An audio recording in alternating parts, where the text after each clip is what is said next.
Hey guys, it's Sugar Reborn here, and ooh boy, Rooster Teeth is not having a great year. Now, I know this is all sudden. Normally, I wouldn't really report on stuff like this. Well, sometimes, but I wanted to make this an exception, because it really shows the downhill spiral that is Rooster Teeth. Now, in case you don't know, just today, on their YouTube channel, they have privated almost every single one of RWBY volumes. Let's do some tests. For example, I type in RWBY Volume 1 Chapter 5, and that episode is no longer on YouTube, apparently. I did manage to find the playlist, however, made by, not Rooster Teeth, made by some fan or something, and the videos are privated. So I'm assuming that these are the Volume 3 chapter episodes, and the videos are privated for some reason. What's going on here, man? Meaning you can't watch the videos anymore on YouTube, on their channel. And now to some who doesn't watch RWBY, this isn't anything to them.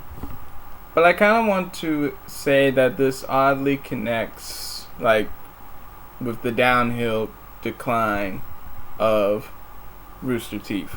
You know, Rooster Teeth lately has been showing their true colors, I would say.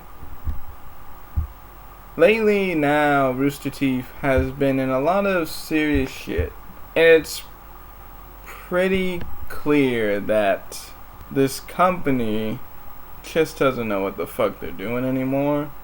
And in case you don't know, their staff, one of the people that run the site, Haywood, has had serious claims placed on him, and with pretty strong evidence to back up those claims that he is a cheater to his wife and has also had sexual interactions or something like that with underage people.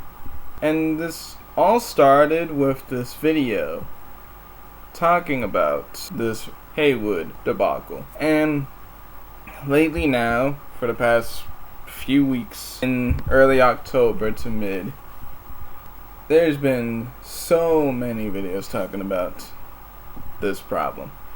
And not even just the problem as a whole, just how backwards Rooster Teeth is. And I encourage you to look up that talk about not only just the Ryan situation, but just the downhill spiral that's going on with Rooster Teeth, because it definitely shows of what was once a beloved company has now become the most vilified and hated company, because not just from the shitty things that these people who run this company do, but just how the way they fucking treat people, you know. And it's sad to see that the things you probably grew up watching these people, watching Red vs. Blue, and many other things they've had on their channel, it just became scumbags,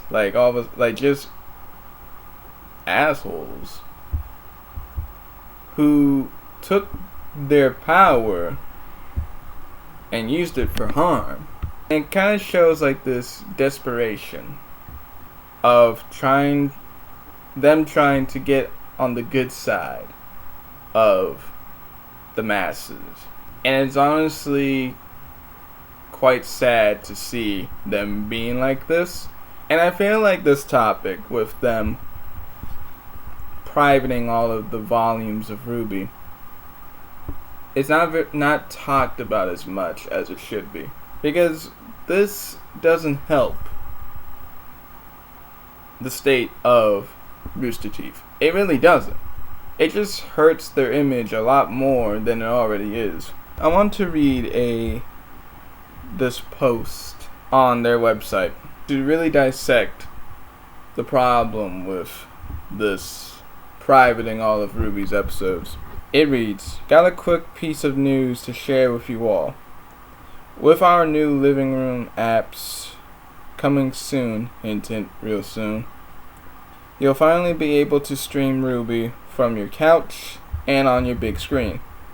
In preparation, starting today, we're removing all of RWBY from the animation YouTube channel, and we will not be posting Volume 7 there. All the episodes and movie length completes remain available for free here on Rooster Teeth. We're leaving Volume 1, Episode 1 up on the YouTube channel, as well as the trailers and other fun promotional videos we've made over the years. Now, again, to the people who don't watch RWBY, this is nothing to them. This isn't big for them. But the problem I have with this statement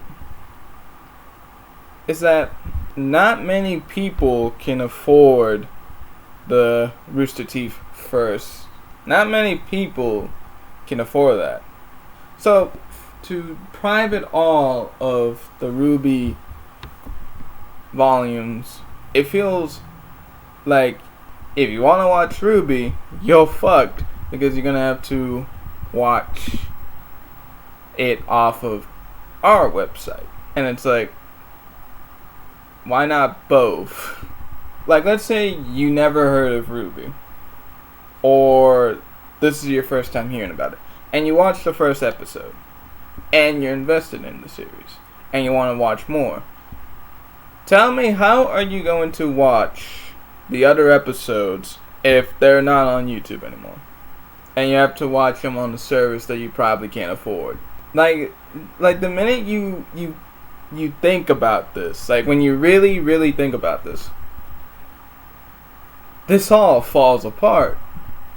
This all collapses due to the fact that they're making it as if you have to fucking use their services to even just watch one show.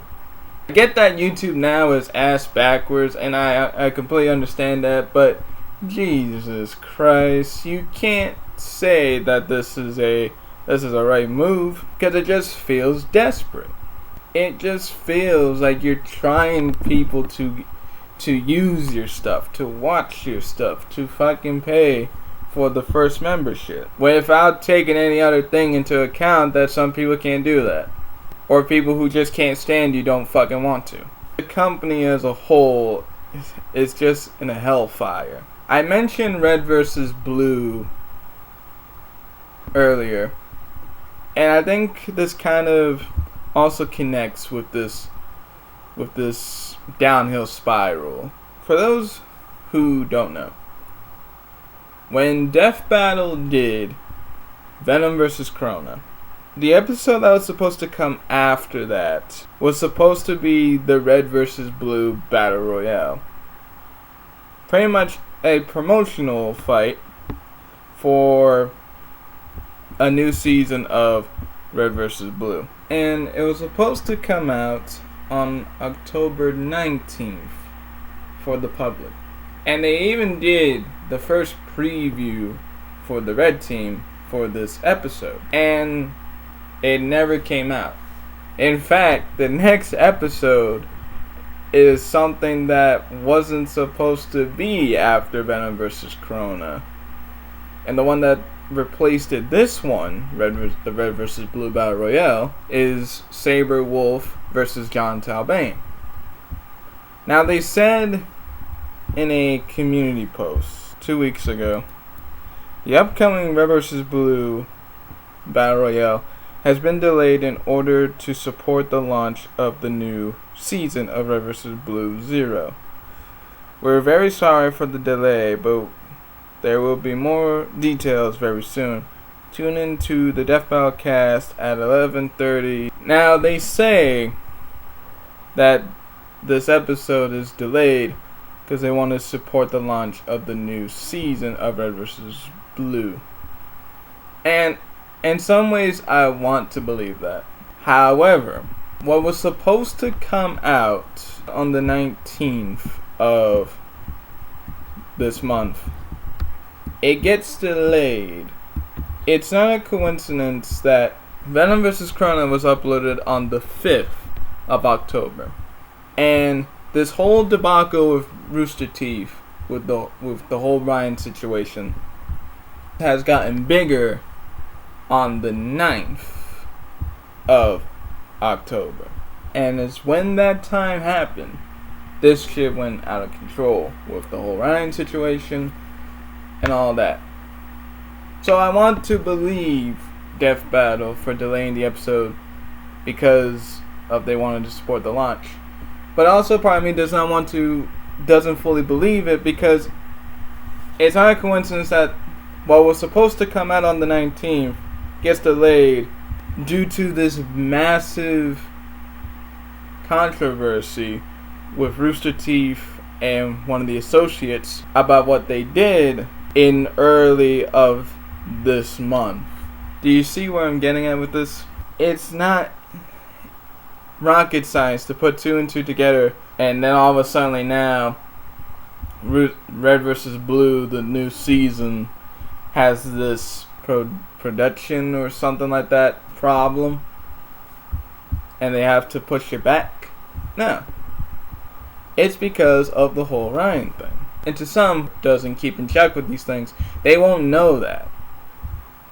But to the people who look it up and sees right through it, they know what it is. You're not fooling the people who did their research about why this episode got delayed and why it had to be replaced. And then for them to private all the RWBY stuff for people to watch it on the first membership, it's like, what? How far of this fire are you in? Because their reputation's already damaged. Rooster Teeth's reputation and image is already a bad state.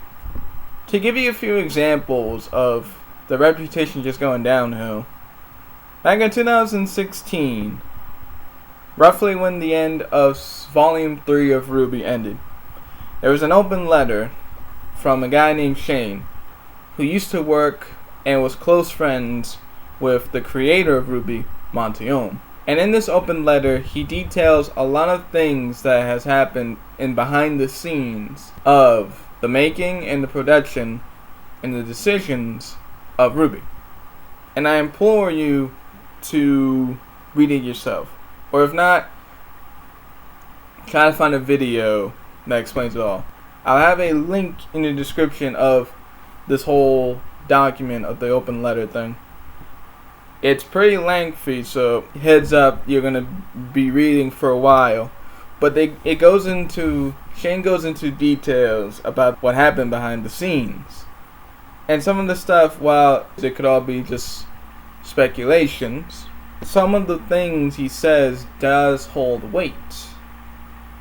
And as far as I know, Rooster Teeth has never said anything about that letter. They never discussed it, never even mentioned it for the past 4 years now. Back in 2016. Again, that's as far as I know. Maybe they have, and I just never found it.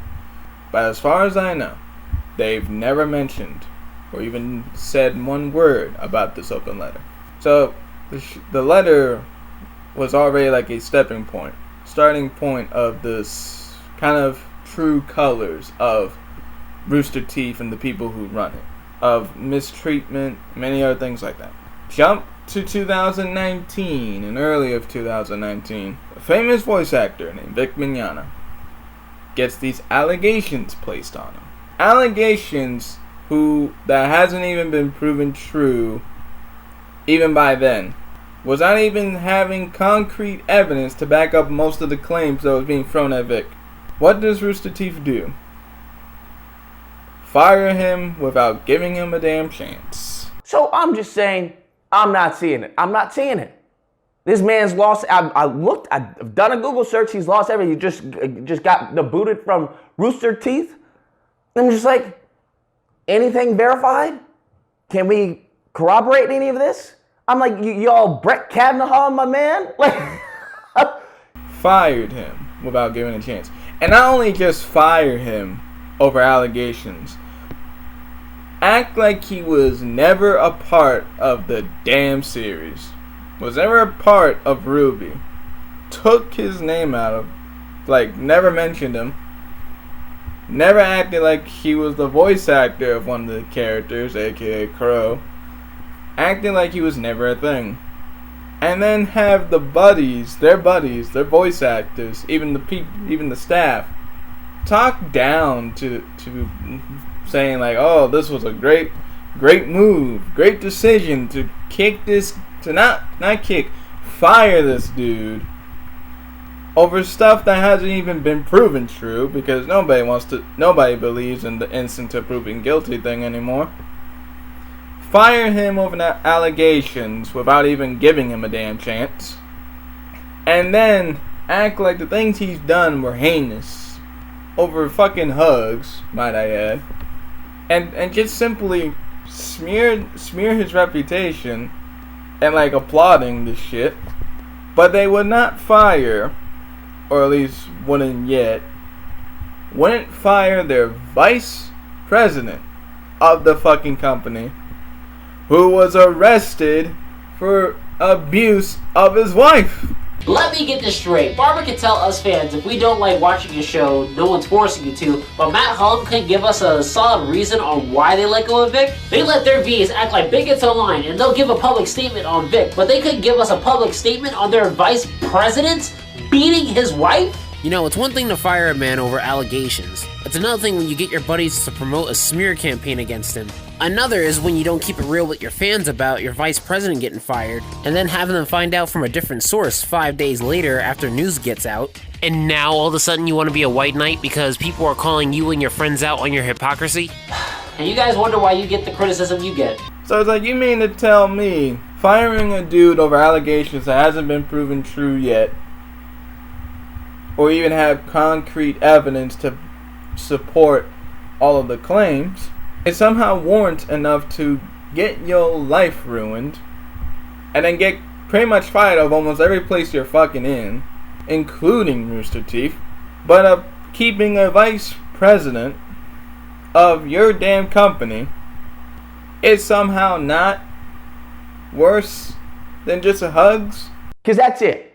We're going off of allegations. There's no evidence. Why do you think people want to know what they found in the investigation? Why do you think, stupid? Like, it blows my mind when people are like, they don't deserve to show you anything. What do you mean they don't deserve to show you anything? What happened if this was you that was being accused? So before you find out anything, well, now the company is like, we don't even really need to risk it. It's gotten out of control. It's not worth keeping them on. And I'm like, yo, this is what I'm talking about. These fake friends, these people who do not care, that are waiting for you to slip up. One of the most truest things was in Spider-Man 1, when Green Goblin was like, one thing people love than a hero is to see a hero fail, fall, die trying. And we can see it now. People are just, man, they are capitalizing on this man's just end of his career. They're capitalizing on this man's pain. And that is truly disgusting. That's truly sickening. Anyone who does that, anyone who promotes this, anyone who applauds this in any shape, manner, or fashion, disgusting. And not only just keep the vice president of their company, but also keep the fucking staff workers, one of the higher ups who run the fucking company, aka Ryan Haywood, who has been fucking cheating on his wife, take advantage of his younger audience, and all the 9 yards. So in their logic, keep those people, but fire the dude who had allegations placed on him that haven't been proven true without any evidence yet. What? Like, fucking, it just baffles me of how lunacy this whole thing is. And I will link some videos about this whole debacle with Rooster Teeth. I link all videos for the reason why I made this video. And I'm not just telling you, I want you to come up with your own conclusions. I want you to look at all the evidence, all the proof, and I want you to come up with your own conclusions. Make your own judgments. I'm not the one telling you of how you should think. I'm just saying what I think. You have your own voice to share on what you believe. So I encourage you to do that when this video is done. And after you check all the links, all the evidence, and all that sort of stuff, I implore you to come to your own conclusion when you're done with all this. Because this is something I feel like nobody's talking about as much. And I feel like this paints a very big picture of the hellfire that Rooster Teeth has gotten themselves into, and is most likely not going to be able to come out of it. And I haven't even mentioned about their debt situation. They're in some pretty shit debt, like massively. I'll also link that video as well down in the description. But like I said, all of you should come to your own conclusions about this issue. I want to hear what you think. But until then, I'll see you guys next time.